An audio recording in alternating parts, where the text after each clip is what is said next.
Hey, what's up? Passe Baller here. Now we'd be talking about the Clippers Jazz game. This is game 6. And Clippers, they are now up 3 games to 2. And this game is actually going back to Staples Center. So the Clippers now got a huge chance of closing this right here, right now. Well, not now, because it's gonna be tomorrow, Manila time. Right, so it's 10 o'clock p.m. Eastern time, so that's 10 a.m. here in Manila. Before we start, I'm just inviting everyone who have not subscribed, please click on the subscribe button below.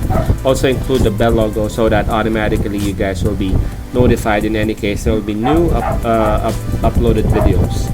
We saw what happened in Game 5. Paul George took over, and he had a lot of help as well from his teammates. And Utah Jazz, man, they just relied too much on those 3-point shooting, and unfortunately, their 3-point shooting wasn't enough to to give them the W.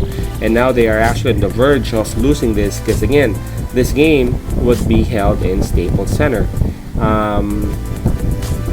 This is hard. Honestly, this is hard. The spread is -1 for Utah Jazz, and the main story here is that Kawhi Leonard is not available to play. We don't even know when he would be back, and we don't even know if ever he would be back still on this on the season, because it's a knee injury. It's a very bad injury.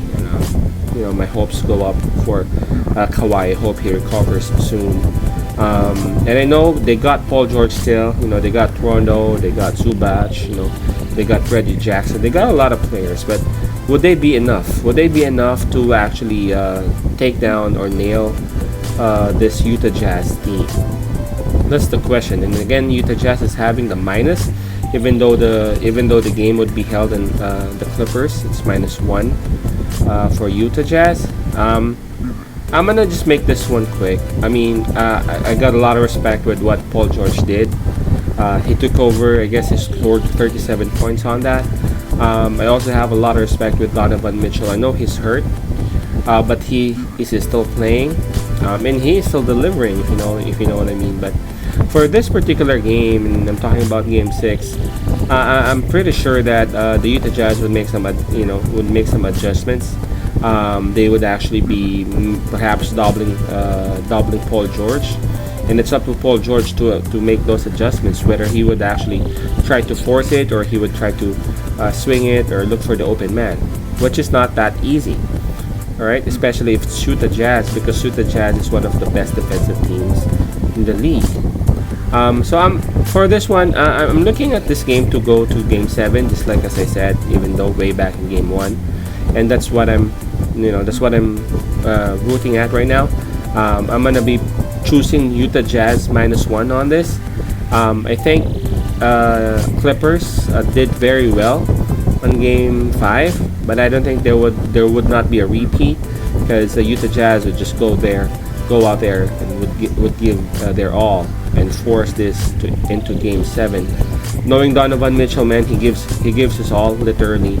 Even though he's injured, and he would be delivering well. Gobert, I'm sure they would also be setting up Gobert now, giving him more offensive opportunities, because again, Donovan Mitchell can't do it all. So again, my personal pick on this would be Utah Jazz -1. I'm expecting this series to go to Game 7. All right, again, Utah Jazz -1. Peace out. Pass love.